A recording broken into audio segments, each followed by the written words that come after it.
The coastline does not disappear abruptly. It simply gradually stops being important. At first, you can still make out the land. Then, it becomes a gray line on the horizon. Then, just a spot. And at some point, you catch yourself realizing that you haven't looked at it for a long time. There is no final moment. No signal saying, that's it, now it's only the ocean. The transition is almost unnoticeable, and that is exactly what feels the most disturbing. Because the brain expects a boundary, a clear point where safe ends and unknown begins. But the ocean does not give such a boundary. It simply expands around you until the land becomes a memory. And only after a while do you realize a simple thing. You are no longer near the sea. You are inside it. And in that moment, it is not the world around you that changes. It is the way you perceive it. Because there is no longer a point of visual reference. No landmark that tells the brain, you are still on Earth. There is only movement and emptiness in every direction. Because humans are land animals. Our instincts were formed around trees, mountains, shelters. Things that remain still. The open ocean has none of that. It is movement without structure. An environment where even the ground refuses to exist. And sailors know this feeling better than anyone else, especially at night. Because being in the open ocean at night is not like floating on water. It is like being thrown into space. Except space is silent. The ocean breathes. The ocean moves beneath you. And somewhere under your feet is a darkness so deep that your brain cannot properly process it. People imagine the ocean as a surface, a blue postcard, a vacation. But sailors understand something disturbing. The surface is only skin. Beneath it, a vertical wilderness greater than all mountain ranges on Earth combined. And in some places, that wilderness goes down almost 11 kilometers. Mariana Trench is so deep that if Mount Everest were placed inside it, the peak would still remain underwater. Think about that carefully. The highest mountain on Earth would drown. Now imagine drifting above that depth on a moonless night. No visible land, no visible bottom. Only blackness beneath your ship, a darkness that could swallow skyscrapers. And somewhere in the middle of the Pacific Ocean lies Point Nemo, the most isolated place on Earth, an oceanic pole of inaccessibility, a place so remote that astronauts aboard the International Space Station are often physically closer to you than any other humans on the planet. The nearest land is more than 2,600 kilometers away. If your ship loses power there, you are no longer participating in civilization. You are negotiating directly with physics. And physics is merciless. People say things like, why are sailors afraid? Modern ships are huge. Yes, modern ships are huge. And hurricanes are also huge. Modern container ship can weigh more than 200,000 tons, and storms still throw them around like toys dropped into a bathtub. That should tell you something important about the scale of the ocean. Humanity has built cities, satellites, nuclear reactors, machines capable of leaving the Earth itself. And yet, every year, the sea still kills experienced sailors with terrifying efficiency. Not because sailors are weak, but because the environment itself is fundamentally hostile to human life. The ocean does not need claws, or teeth, or hatred. It has pressure, cold, distance, and time. That is enough. And sailors know something most people never experience.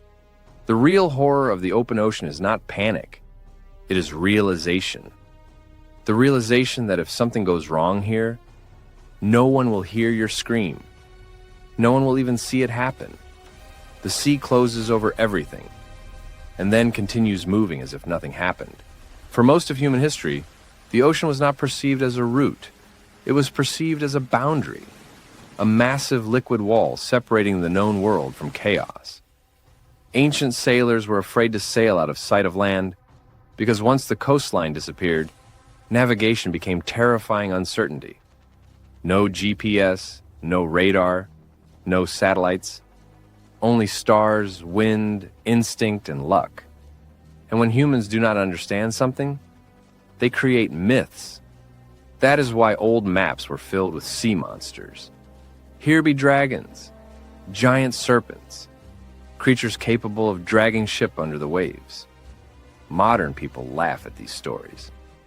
But honestly, these myths are more rational than they seem, because sailors really did disappear. Entire crews vanished.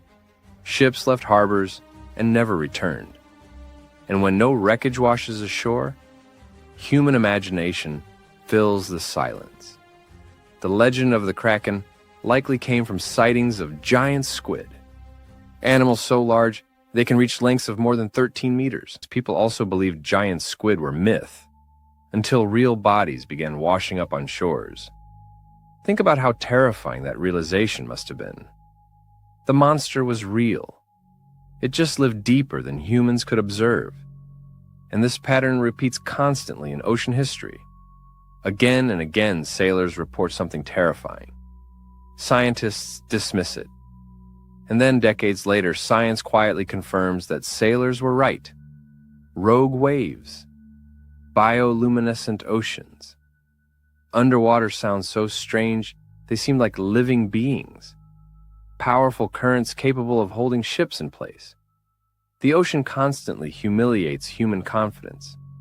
Even Christopher Columbus described terrifying experiences at sea. Strange lights, compass failures, unpredictable storms. And although many stories were exaggerated, the fear itself was real. Because early sailors understood something modern people often forget.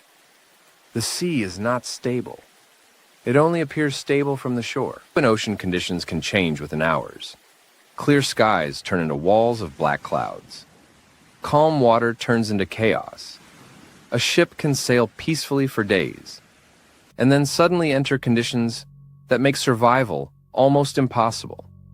And unlike disasters on land, at sea, there are no spectators, no rescue helicopters nearby, no roads, no hospitals, no easy escape. Once you're far enough from shore, every decision matters. One damaged engine, one navigation error, one fire, one storm. That is enough. In the age of sail, storms regularly destroyed entire fleets. In 1703, the Great Storm of England killed around 8,000 people, many of them sailors. Winds were so strong that entire warships sank with hundreds of people aboard. And those ships were considered masterpieces of engineering for their time. The ocean turned them into drifting wood. Then came steam engines, steel hulls, modern forecasts. Humanity believed it had finally conquered the sea. Adapted, reminding us how small we still are. In 1912, RMS Titanic struck an iceberg and sank in less than 3 hours. More than 1,500 people died. And one detail still disturbs experts. The iceberg itself was not rare. There are thousands of them in the North Atlantic. The Titanic was not destroyed by a monster. It was destroyed by ordinary ocean conditions, meeting human overconfidence. This pattern repeats constantly in maritime disasters. Not evil, not curses, only physics. Cold water entering steel compartments. Wind exceeding engineering assumptions. Waves striking from impossible angles. The ocean does not need supernatural forces. Reality is already violent enough, and sailors know this better than anyone. That is why experienced sailors rarely romanticize the ocean. Tourists see sunsets. Sailors see weather fronts. Tourists hear waves. Sailors hear potential force calculations. Because after enough time at sea, you stop seeing the ocean emotionally. You start seeing it mechanically. As a giant moving machine operating under laws humans cannot negotiate with. And those laws are ancient, older than us. The ocean existed billions of years before ships. It will remain billions of years after them. Human civilization is temporary. The sea is patient. This realization changes people, especially those who work at sea for long periods. Many sailors become quieter over time, more cautious, not because they lack courage, but because constant exposure to the ocean creates humility, the kind of humility only extreme environments can teach. Astronauts describe similar feelings in space. The realization that humans survive only inside tiny artificial bubbles, a submarine, a ship, thin shells separating life from a completely hostile universe. And nowhere on Earth feels more alien than the open ocean after midnight, especially during storms, because storms at sea are not weather events. They are moving landscapes of violence, and once you survive one, you never fully forget it.